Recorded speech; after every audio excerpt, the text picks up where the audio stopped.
What hasn't Caleb Williams done? He plays a Mahomesian style with, by the way, the same height and weight as Mahomes, a lot of the same flair, some of the same toughness. The kid is as can't miss gets. I think he is not good enough yet to fix their structural problems. And when you see the success of Jaden Daniels and the Commanders with Cliff Kingsbury and the Commanders, you could have had both of them. You could have had Jaden Daniels. You could have had Cliff Kingsbury. You decided not to do it. You picked Caleb Williams. Caleb Williams entered the NFL with immense expectations. After his stellar college career at USC, where he dazzled fans with his jaw-dropping highlight reel, he was widely regarded as a generational quarterback prospect. Comparisons to Patrick Mahomes were everywhere, and his selection at the first overall pick in the NFL draft solidified his status as the league's next big thing. But now, midway through his rookie season, questions are being raised. And in today's video, we're going to cover, has the Caleb Williams experiment actually failed, and how he does compare to his fellow rookie quarterbacks.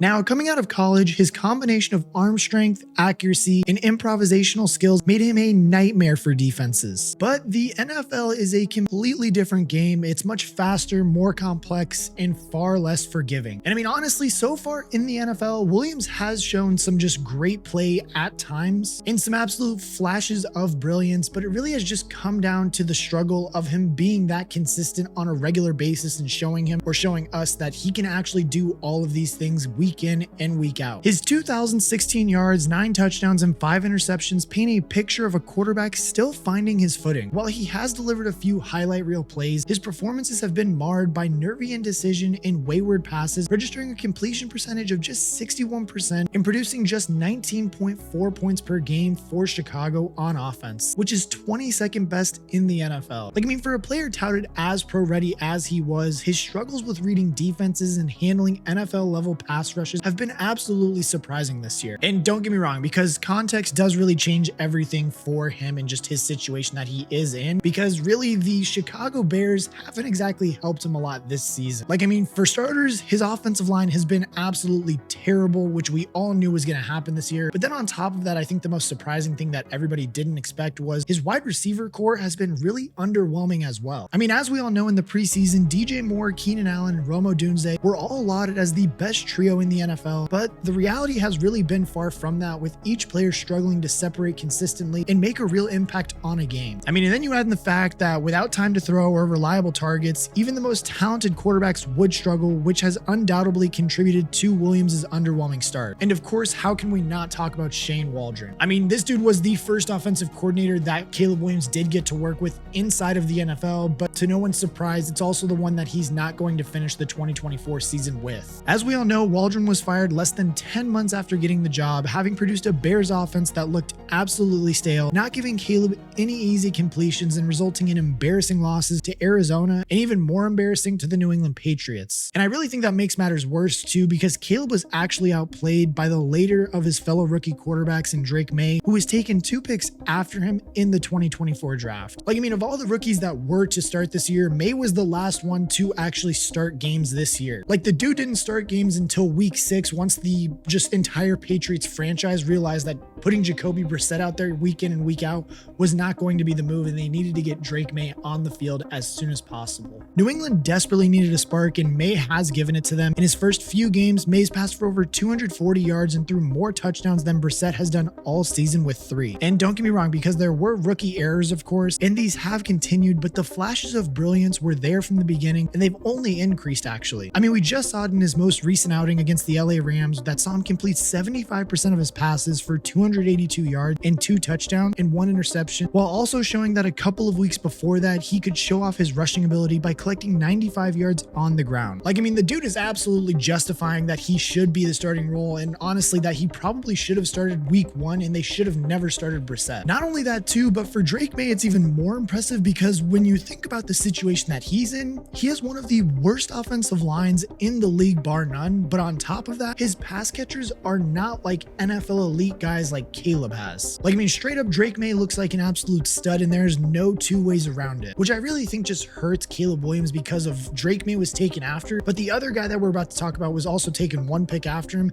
in Jaden Daniels. I mean, as we all know, Jaden Daniels did take the field as a week 1 starter, putting the league on notice with an 88-yard, 2 rushing touchdown performance in what was unfortunately a losing effort. 2 weeks later though, the dude absolutely announced his arrival at the superstar table with a sensational primetime performance against Cincinnati though. I mean, it was a game where most people thought that it was going to be an easy win for Joe Burrow's boys, but Daniels completed 91.3% of his passes for 254 yards and 2 touchdowns while rushing for another. Like, I mean, the breakout performance was capped off with an outrageous deep touchdown along the right side to Terry McLaurin, confirming that Daniels can not only make all the throws, but he also had ice in his veins. Since then, he's continued to impress, collecting 2,338 yards, 10 touchdowns, and just 3 interceptions, in addition to 482 yards and 4 more scores on the ground. And I mean, obviously, he seems to be the lock for the Offensive Rookie of the Year award, but there is one other person that we all have to talk about. Yeah, because honestly, Drake May and Jaden Daniels aren't the only quarterbacks outplaying Caleb Williams. There's another guy in Denver that we have to discuss about. Like, I mean, as we all know, Bo Nix started horrendously, but has quietly rounded into one of the most informed quarterbacks in the NFL and could possibly be sneaking up on Daniels in the Offensive Rookie of the Year award race. Like, if we flash back to week 1, he began his life in the pros by throwing 4 interceptions and 0 touchdowns over his first 3 weeks, honestly looking like he was incapable of getting the ball beyond the sticks and just looking like an absolute bust of a pick.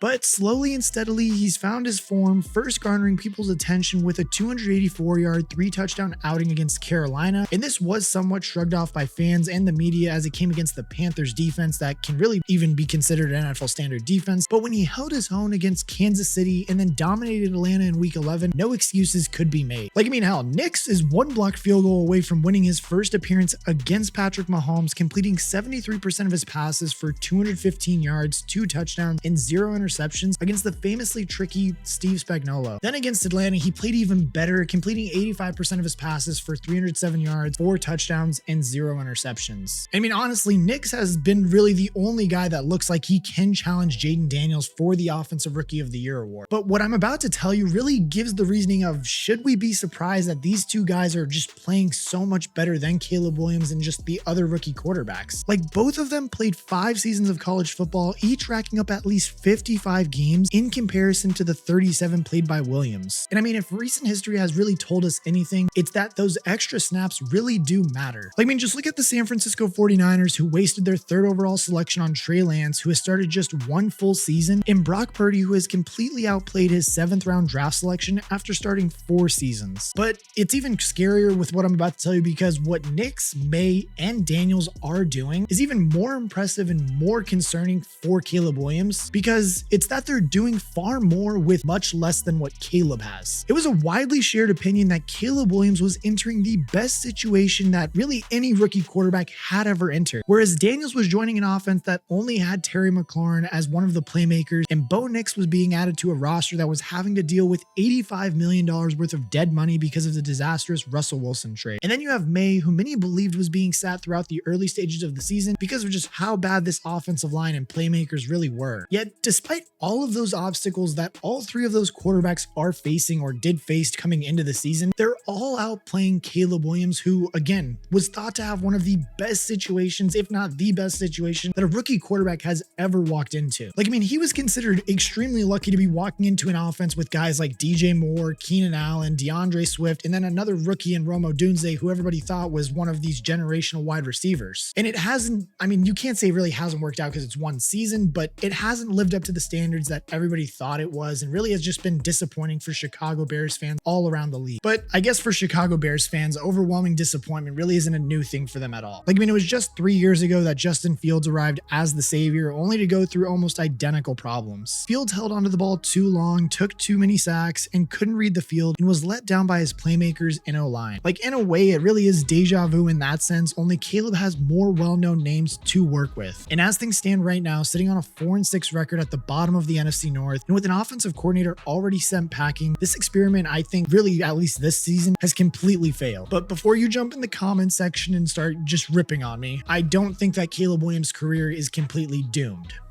yet. Like, I mean, he can't be just called a bust after 1 year of action, even if we might now believe that Jaden, Bo, or Drake would have made for better #1 overall picks. It's also worth remembering that rookie seasons are rarely indicative of a quarterback's long-term potential. Peyton Manning, for example, threw 28 interceptions in his first year, yet went on to become one of the greatest quarterbacks in NFL history. Similarly, when we look at quarterbacks like Josh Allen and Trevor Lawrence, they struggled early in their careers before steadying the ship and breaking out soon after. Like, people don't take into consideration that the learning curve for the NFL or just a quarterback in the NFL is extremely steep, and Williams is far from the first to stumble out of the gate. But if the Bears do want to try to just completely make sure that he does pan out and at least is somewhat of a good quarterback in the league, then they are going to have to really try to revamp this offensive line, and they have to do it in the offseason. And yes, I know you can say that Caleb Williams probably does cause a little bit too many of these sacks by holding onto the ball too long or maybe running around trying to play hero ball, but in my eyes, this offensive unit is just completely abysmal and terrible. Like, I mean, across weeks 9 and 10 alone, Caleb Williams was sacked 15 times, and he's been taken down at least 3 times in the 3 games surrounding those games. I mean, a terrible offensive line is the most dangerous thing a rookie quarterback could have, leading them to losing their trust in pass protection and just really getting into bad habits. As we've all known coming into the draft, and honestly just kind of going through this year, is that one of the only red flags surrounding Caleb's game was when he entered the draft process with his tendencies to play hero ball and try to create something out of nothing. Playing in structure and in rhythm is what he needs to get better and do more of, but that is not possible behind an offensive line that gives up pressure extremely easily. We've already seen him become quick to drop his eyes and scramble, which is not a habit that the Chicago Bears fans will want Caleb to become too comfortable with, as this was one of the biggest flaws of Justin Fields' game as well. The priority for 2025 needs to be to bolster the offensive line, keep Caleb Williams on his feet, and let him evolve as a pocket passer. The magical plays that made his highlight reel so dropping in college will come, like, trust me, it will happen, but he needs to master the basic stuff first, and the offensive line or just getting it better will help him do that. Arguably, though, even more important than that, I think, could be that the next offensive coordinator that they do get him needs to be a good one. Like, a constant cycle of just incompetent offensive coordinators and just cycling them in and out is a surefire way to ruin Caleb Williams' career, because he's never going to be able to learn a good offense just well enough to try and run it on the field. And now look, I'm going to use Mac Jones as an example, and trust me, yes, he may have never been the guy in New England, but you can't deny that he looked promising in his rookie season, only for him to fall apart when Josh McDaniels left the offensive coordinator position and was filled by 2 hopelessly unsuitable replacements in Matt Patricia and Joe Judge. The Chicago Bears need Caleb Williams to succeed, so getting the right offensive coordinator has to be a priority as well. The head coaching position is already going to be up for debate, with Eberflus being under so much pressure as any other head coach in the NFL throughout the second half of this season. In fairness, though, to him, his defense is performing well, but he has yet to produce really any overall team success, and his in-game decision-making and the discipline of his players isn't good enough. And trust me, rotation in the coaching room is never good, but ripping the band-aid off and bringing in just maybe some new figures at both head coach and offensive coordinator all in one might be genuinely the best thing for Caleb's development, rather than sticking it out with Eberflus and potentially producing more coaching turnover next year. There is no denying it, though, that the upcoming 2025 offseason for the Chicago Bears is going to be a big one for their success in the future, and honestly just the success of Caleb Williams' career in the NFL. Like, I mean, they managed to get the generational prospect out of the draft this year, but they also failed to capitalize on them getting the generational prospect out of the draft. Really, if they can't figure this prospect out, then I don't know if they are ever going to be able to figure out how to develop a quarterback in Chicago. And now, yes, I know that might sound dramatic, but remember, this is just a franchise that has just truly never had a franchise quarterback. The history is littered with players who underwhelmed or downright embarrassed, and if somehow they doom Caleb Williams to the same fate, fans, players, and more importantly, quarterback prospects may simply believe that it's never going to happen. After the mishaps and the blunders that the Chicago Bears have been responsible for over recent years, you can understand why alarm bells might be ringing for the fan base. While things haven't been exactly pretty, all isn't lost, but the pressure is very much on to fix things in the upcoming draft and offseason. For now, though, this season at least, the Caleb Williams experiment has completely failed, so all eyes will be on the reparation project. And if you want to see how Amon-Ra St. Brown went from an unknown German athlete to an NFL superstar, then click this video right here.